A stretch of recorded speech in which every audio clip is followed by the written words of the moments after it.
और अब खबरें देवभूमि की। उत्तराखंड के बहुचर्चित स्टिंग मामले को लेकर सोमवार को सीबीआई कोर्ट में सुनवाई हुई। इस दौरान कोर्ट ने पूर्व मुख्यमंत्री हरीश रावत और पूर्व मंत्री हरक सिंह रावत को वॉइस सैंपल देने का फैसला सुनाया। इसके लिए उन्हें नोटिस जारी कर दिया गया है। साथ ही विधायक उमेश कुमार और मदन बिष्ट को भी नोटिस जारी किए जाएंगे। बता दें कि 2016 में हरीश रावत के मुख्यमंत्री रहते हुए उनका एक स्टिंग करने का दावा उमेश कुमार ने किया था। इसके बाद उत्तराखंड की राजनीति में भूचाल आ गया। इसी दौरान एक और स्टिंग सामने आया था जिसमें विधायक मदन सिंह बिष्ट के होने का दावा किया गया।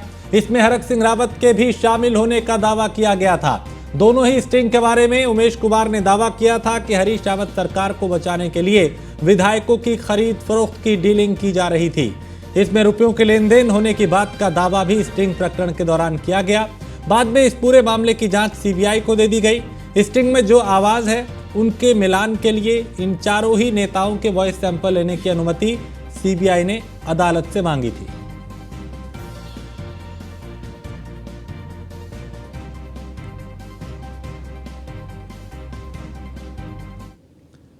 और बीजेपी किसान मोर्चा ने किसान सम्मान एवं लाभकारी योजना कार्यक्रम का आयोजन किया, जिसमें मुख्य अतिथि के रूप में प्रदेश के मुख्यमंत्री पुष्कर सिंह धामी पहुंचे। कार्यक्रम के दौरान प्रदेश के अलग अलग जिलों से आए किसानों को सम्मानित किया गया। देहरादून के निरंजनपुर मंडी में आयोजित कार्यक्रम में हजारों की संख्या में किसान मौजूद रहे। इस दौरान मुख्यमंत्री ने ये कहा कि प्रधानमंत्री मोदी के विजन के चलते कृषि क्षेत्र में निरंतर विकास किया जा रहा है। मुख्यमंत्री ने केंद्र और राज्य की लाभकारी योजनाओं की जानकारी किसानों को दी। कार्यक्रम में मेयर सुनील उनियाल गामा, विधायक खजानदास, विनोद चमोली, सविता कपूर भी मौजूद रहे।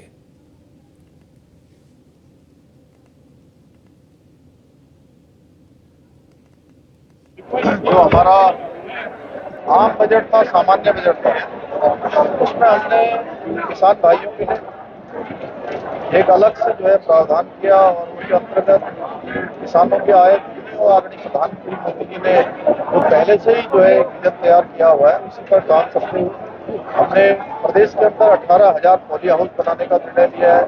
किसानों को और अधिक प्रोत्साहन हो हर क्षेत्र में, बागवानी के क्षेत्र में, सब्जी उत्पादन के क्षेत्र में, फल उत्पादन के क्षेत्र में, एप्पल मिशन के क्षेत्र में, और उसको लेकर लगातार हमने बजट में भी प्रावधान किया है। अन्य तरीके से भी हम जो है उसको प्रोत्साहित कर रहे हैं। इसके पीछे हेतु है कि हमारे यहाँ का जो प्राथमिक क्षेत्र है, कृषि का क्षेत्र, वो क्षेत्र तेजी से आगे बढ़े, और वो आगे बढ़ेगा तो निश्चित रूप से जहाँ किसानों की आय दुगनी होगी, किसानों को एक आजीविका की मजबूत होगी, आर्थिकी का आधार बनेगा। उत्साही सम्मान देने का काम किया, उससे हमारी जो काम करने की जो इच्छा शक्ति है वो और ज्यादा बढ़ गई है। हमें बहुत अच्छा लगा कि यहाँ पे मुख्यमंत्री जी के हाथों हम सब किसानों का सम्मान हुआ। हमारा जो मनोबल है और बढ़ा है। और मुझे लगता है कि बहुत सारे जो युवा हैं जो नौकरी के लिए दर दर भटक रहे हैं, खेती एक अच्छा विकल्प है। वो सारे जो युवा हैं वो खेती को एक विकल्प के रूप में एक अच्छी खेती के लिए तैयार हो सकते हैं और कर सकते हैं। तो इस तरह के सम्मान, इस तरह के प्लेटफॉर्म पे जो एनर्जी मिलती है, और मुझे लगता है कि वो सभी लोगों को तक जाएगी। किसानों को मंडी समिति वालों ने जो है ना जो प्रोग्राम रखा था, हम आए, हमारे को पूजा जी ने जो है ना अवगत कराया कि आप लोग आइए। ऐसे रास्ते बड़े बिखरे खराब है आजकल बरसात में, हम ही आए, हमको सम्मानित किया। हमें इससे जो है ना काफी खुशी हुई, काफी हौसला बढ़ा। और यहाँ पर आने से जो है ना हमको मुख्यमंत्री जी ने जो है ना सम्मानित किया है, मंडी समिति वालों ने। देहरादून सब रजिस्ट्रार कार्यालय में जमीनों के दस्तावेज में छेड़छाड़ कर हुई धोखाधड़ी की जांच के लिए मुख्यमंत्री पुष्कर सिंह धामी ने एसआईटी गठित करने के आदेश दिए हैं। 3 सदस्यीय एसआईटी में प्रशासनिक सेवा, पुलिस विभाग और निबंधन विभाग से एक अधिकारी शामिल किए जाएंगे ताकि इस मामले की गंभीरता से जांच कर आरोपियों को जेल भेजा जा सके। फर्जीवाड़ा सामने आने के बाद मुख्यमंत्री ने शनिवार को दोनों सब रजिस्ट्रार कार्यालयों का निरीक्षण किया था और वहां कई अनियमितताएं भी पाई गई थी।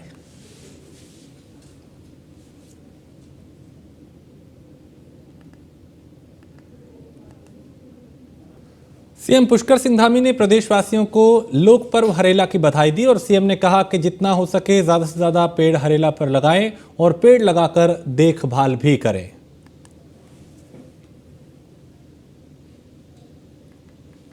समय समय पर लगातार इस प्रकार की शिकायतें आ रही थी कि कुछ हमारा जो रिकॉर्ड रूम है, रजिस्ट्री का रूम है, वहाँ पर छेड़छाड़ की गई है।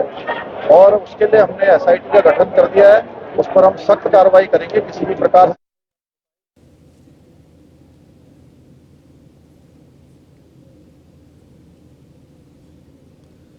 गृह मंत्री अमित शाह ने सोमवार को दिल्ली में ड्रग्स तस्करी और राष्ट्रीय सुरक्षा पर क्षेत्रीय सम्मेलन की अध्यक्षता की। कार्यक्रम में गृह मंत्री की मौजूदगी में देश के विभिन्न हिस्सों में 2381 करोड़ रुपए मूल्य की 1.40 लाख किलोग्राम से अधिक नशीले पदार्थ नष्ट किए गए। इस में मुख्यमंत्री पुष्कर सिंह धामी ने भी वर्चुअली माध्यम से प्रतिभाग किया और मुख्यमंत्री ने इस अति महत्वपूर्ण बैठक के आयोजन के लिए गृह मंत्री का आभार व्यक्त करते हुए कहा कि भारत सरकार पूरी सख्ती के साथ ड्रग ट्रैफिकिंग के खिलाफ काम कर रही है और इसके सार्थक परिणाम भी लगातार देखने को मिल रहे हैं। उत्तराखंड सरकार भी ड्रग ट्रैफिकिंग को रोकने और इसके तंत्र को ध्वस्त करने के लिए कारगर प्रयास कर रही है। उत्तराखंड को 2025 तक ड्रग फ्री बनाने का लक्ष्य रखा है। इसके लिए हर स्तर पे कार्य योजना के साथ काम हो रहा है।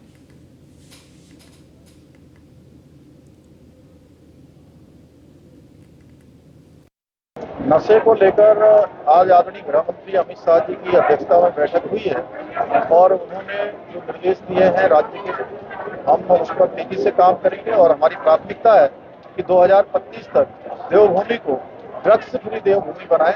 ड्रग्स के जो आदी हो चुके हैं उनको जो है काउंसलिंग के जरिए, अन्य माध्यमों के जरिए उनकी काउंसलिंग करें, उनके नशे की लत को छुड़ाएं और जो इसको बड़े जो गिरोह के रूप में इसकी जो सप्लाई चेन करने वाले लोग हैं उन पर कठोर कार्रवाई करें, उस चैन को तोड़ें और नशे से जो मुख्यमंत्री पुष्कर सिंह धामी के निर्देश पर मसूरी देहरादून विकास प्राधिकरण ने हरेला पर्व को और खास बना दिया। देहरादून के IT पार्क के पास मसूरी देहरादून विकास प्राधिकरण के उपाध्यक्ष बंशीधर तिवारी ने MDDA की भूमि पर फलदार पौधे लगाए। MDDA उपाध्यक्ष ने कहा, उत्तराखंड में चिपको आंदोलन के 50 साल पूरे होने पर आंदोलन की जनक गौरा देवी के नाम से पेड़ लगाए जाने वाले स्थान को पार्क के रूप में डेवलप किया जाएगा, जबकि इसी स्थान के पास MDDA की एक बड़ी भूमि भी है जिस पर प्राधिकरण बहुत जल्द अपनी एक खास आवासीय योजना भी लेकर आएगा। बंशीधर तिवारी ने मौके पर ही अभियंताओं को आवास योजना निर्माण से पहले समस्त तैयारी पूरी करने और ड्राइंग तैयार करने को कहा। न्यूज वन इंडिया के ब्यूरो चीफ सुदीप जैन ने उनसे बात की। उन्होंने क्या कुछ कहा, उन्हें सुनते हैं। आज हरेला के पर्व को और भी मसूरी देहरादून विकास प्राधिकरण ने खास बना दिया है। दरअसल आज ही चिपको आंदोलन की जो प्रणेता रही गौरा देवी, उनके आंदोलन को 50 वर्ष पूर्ण हो रहे हैं और गौरा देवी की याद में मसूरी देहरादून विकास प्राधिकरण एक गौरा देवी वन तैयार कर रहा है। महत्वपूर्ण बात यह है कि इस पूरे क्षेत्र में फलदार पेड़ लगाए जा रहे हैं जिसमें कटहल, आम, जामुन और दूसरे ऐसे फल हैं जो वन के रूप में जिन्हें डेवलप किया जाएगा, जिसे जंगली जानवर भी खा सकेंगे। और सबसे खास बात यह है कि इस क्षेत्र से सटी मसूरी देहरादून विकास प्राधिकरण की एक बहुत बड़ी भूमि भी है जिसको अब डेवलप किया जाएगा आवासीय योजना के रूप में। VC MDDA मसूरी देहरादून विकास प्राधिकरण के जो बॉस हैं बंशीधर तिवारी जी, उन्होंने अभी अफसरों को निर्देश भी दिए हैं कि इसका एक प्लान बनाया जाए कि कैसे एक अच्छी आवासीय योजना आम जन के लिए उपलब्ध कराई जाए। हमारे साथ VC साहब हैं, इनसे बातचीत करते हैं। सर, गौरा देवी जी की याद में आज आप लोगों ने एक नया प्रयोग किया है और सबसे खास बात यह है कि फलदार पौधे लगाए गए हैं जो कि जंगली जानवरों को शहरी इलाकों में भी जाने से रोकेंगे। कंसेप्ट क्या है? देखिए, माननीय मुख्यमंत्री जी ने हम लोगों को निर्देश दिया था 2 बिंदुओं पर। एक तो जो हमारा चिपको आंदोलन है उसका 50वां साल चल रहा है और उसकी स्मृति में वृक्षारोपण का एक कार्यक्रम हम लोग कर रहे हैं और माननीय मुख्यमंत्री जी ने ये कहा था कि वृक्षारोपण अधिक से अधिक किया जाए। दूसरा, जल संरक्षण और संवर्धन पर भी जोर दिया जाए। तो चूँकि चिपको आंदोलन की प्रणेता रही हैं गौरा देवी, तो हम लोग जो आज वन बना रहे हैं उन्हीं को समर्पित करने हैं, उनके नाम पर ही इसका नामकरण करेंगे। और जो जल संरक्षण की बात है वो हमने एक इसका अभियान चला रखा है कि ऐसे कमर्शियल कॉम्प्लेक्स है जो आवासीय व्यावसायिक भवन हैं जिन्होंने वाटर हार्वेस्टिंग और वाटर कंजर्वेशन के लिए व्यवस्था नहीं की है और मानचित्र में दिखा रखा है, तो उनको हम लोग व्यवस्था सुनिश्चित करा रहे हैं ताकि जो पानी है उसका हम लोग बचाव करें और उसका अधिकतम उपयोग कर सकें। सर, आपने अपने ऑफिसर्स को, अपने इंजीनियर्स को निर्देश दिए कि जो पूरा क्षेत्र है इसको एज ए पार्क डेवलप कर दें, बेंच आदि भी लगा दें ताकि बच्चे बुजुर्ग भी आ सकें। दूसरा, इससे सटी हुई आपकी एक बहुत बड़ी भूमि है जिस पर आप आवासीय योजना भी लाने जा रहे हैं ताकि प्राधिकरण का भी कुछ राजस्व हो जाए और लोगों को एक अच्छी सुरक्षित आवासीय योजना मिल सके। ये क्या कंसेप्ट है? देखिए, हम लोगों का प्रयास है कि देहरादून का जो ग्रीन कवरेज है उसको हम बढ़ाएं और लगभग 1 लाख पेड़ हम लोगों ने लगाने का लक्ष्य रखा है। अलग अलग सड़कों को भी हमने चिन्हित किया जिस पर हम लोग वृक्षारोपण करेंगे, जिसकी शुरुआत आज कर रहे हैं। इससे लगी हुई हमारी भूमि है जहाँ पे हम आवासीय योजना प्रस्ताव बना रहे हैं और शीघ्र ही उसकी आवासीय योजना बना करके जन सामान्य के लिए उसको लॉन्च करेंगे। दूसरा जो हम पार्क बना रहे हैं, यहाँ पर एक फुटपाथ भी बनाएंगे ताकि आमजन उसमें टहले, बच्चों को खेलने के लिए पार्क बनाएंगे, बैठने के लिए बेंच भी बनाएंगे ताकि जंगल का स्वरूप भी रहे और लोग उस हरियाली में, उस जंगल में, उस प्रकृति के करीब रहने का उनको एक अवसर भी मिल सके। तो आप थे VCM DDA जिन्होंने एक बहुत बड़ी बात कही है कि जंगल के बीच एक वन के साथ आवासीय योजना आम जन को जहां मिलेगी, जहां फलदार पेड़ पौधे होंगे और नदी से सटी चूंकि ये भूमि है तो एक लोगों को अच्छा अनुभव भी होगा प्रकृति के करीब रहने का। कैमरा सहयोगी अंजीत के साथ सुदीप जैन, न्यूज़ 1 इंडिया, देहरादून। आज हरेला और राजकीय इंटर कॉलेज लोधिया खान अल्मोड़ा में उत्तराखंड के लोक पर्व हरेला के मौके पर पौधारोपण किया गया। इस दौरान कॉलेज के शिक्षक, कर्मचारियों और बच्चों ने पौधे रोपे और पर्यावरण को बचाने का संकल्प लिया। शिक्षकों ने छात्रों से क्षेत्रवासियों को जागरूक करने की अपील की। उत्तराखंड वन विभाग ने इस बार 8 लाख पौधे लगाने का लक्ष्य रखा है।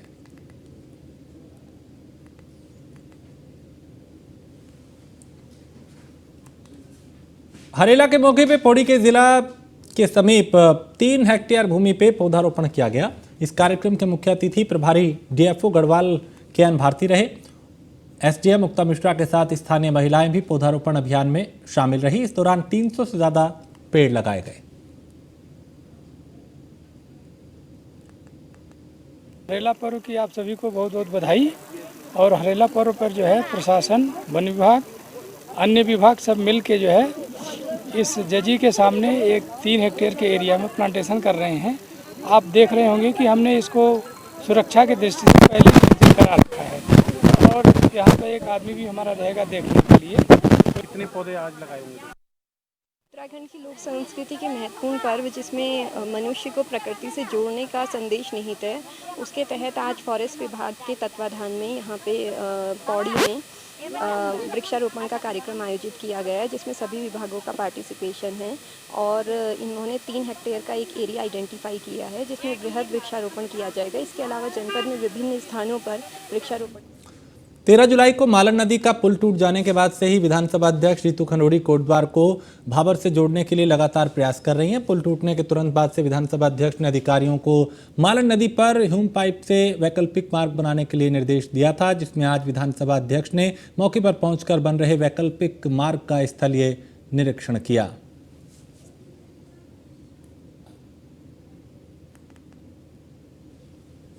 का जो व्यवस्था बन रही है मालन पर, उसको देखने आज आई हूँ। ये एक ह्यूम पाइप से बन रही है और एक हम अभी प्रयास कर रहे हैं कि जो हमारे बड़े ट्रकों के लिए आवागमन के लिए जो आवश्यक है, पर्टिकुलरली हमारे जो ग्रोथ सेंटर है सिकड्डी का, उसके लिए बहुत आवश्यक है। उसके लिए भी आज देखा जा रहा है कि किस तरह से ट्रक आर पार हो सकते हैं। और जो ये ह्यूम पाइप का है, इस पे काम शुरू हो गया है और लगता है 21 दिन के अंदर अंदर ये बन जाना चाहिए और फिर जो दिक्कत कोटद्वार और भाबर के आवागमन में हो रही है वो ख़त्म होगा। तो कार्य काफ़ी तेज़ी से है और अच्छा कार्य कर रहे हैं। वैकल्पिक जो व्यवस्था बन रही है। और बीजेपी नेताओं द्वारा अग्निवीर को लेकर उठाए गए सवालों पर अब कांग्रेस ने भी पलटवार करना शुरू कर दिया है। कांग्रेस के पूर्व प्रदेश अध्यक्ष गणेश गोदियाल ने कहा, बीजेपी हमेशा कांग्रेस पर युवाओं को बरगलाने का आरोप लगाती है, लेकिन बीजेपी कम से कम 4 उपलब्धियां गिनवाए जो उसने की हों। हमारे राष्ट्रीय नेता राहुल गांधी जी ने अग्निवीर योजना के खिलाफ जो प्रदेश में एक पैदल मार्च की यात्रा निकालने के लिए आदेशित किया है और जिसकी तैयारियां चल रही हैं, जिसमें उन्होंने ये कहा है कि मैं स्वयं इस यात्रा में शामिल होऊंगा, उससे भारतीय जनता पार्टी के अंदर भय का माहौल है। भारतीय जनता पार्टी बुरी तरह भयभीत है और इसलिए परसों प्रेस वार्ता करके उन्होंने ये कहा कि कांग्रेस के नेता युवाओं को बरगलाने का काम कर रहे हैं। मैं उनसे ये बात कहना चाहता हूं कि अगर कांग्रेस के कांग्रेस युवाओं को बरगलाने का काम कर रही है तो अग्निवीर योजना के फायदे युवाओं के हित में क्या है, ये उसको स्पष्ट रूप से जनता के सामने रखें। क्या फायदे हैं? जो युवा वर्षों से तैयारी कर रहा है उसको 4 साल में भर्ती होने के बाद आप बाहर का रास्ता दिखाने की योजना बना रहे हो और उस योजना का समर्थन भी कर रहे हो, तो आने वाले चुनाव में यहाँ के युवा आपको उसका हिसाब उत्तराखंड राज्य आंदोलनकारी मंच के आह्वान पर मजबूत भू कानून और मूल निवास लागू कराने को लेकर कई संस्था और संगठनों के साथ बैठक आयोजित की गई। इस बैठक में मांग उठी कि पृथक उत्तराखंड बनाने का जो उद्देश्य था वो आज अधूरा लगता है। हमारी सारी भूमि लुटती चली गई। अगर मजबूत भू कानून होता तो हिमालय की तरह हम अपनी कृषि, बागवानी, बुग्याल बचाते तो निश्चित ही हमें पलायन के साथ प्रदेश की संस्कृति और रोजगार में मदद मिलती। तमाम हमारे प्रदेश की भूमि लुटती चली जा रही है। हमारा मूल निवास हमसे चिंता चला गया है। राजधानी अभी हमें तक नहीं मिली है, लोकायुक्त हमें अभी तक नहीं मिला है। लेकिन आज जिस प्रकार से राज्य अनुकारी मंच ने तमाम संगठन और संस्थाओं के साथ जिन लोगों ने इस राज्य के लिए अपना जो है संघर्ष में योगदान दिया था, उनके साथ बैठ के जो है इस भू कानून, मजबूत भू कानून और मूल निवास के लिए हम लोगों ने बैठक करी है। आगामी क्रांति दिवस 9 अगस्त के दिन हम लोग मुख्यमंत्री आवास कूच करेंगे और तमाम राज्य से जो भी यहाँ पे राज्य हित के लोग, जो संस्थाएं जो काम करती हैं, जो लड़ती हैं, जो संघर्ष के लोग हैं, वो उस दिन उस जुलूस। और इसी के साथ इस बुलेटिन में फिलहाल इतना ही। आप बने रहिए न्यूज़ वन इंडिया के साथ।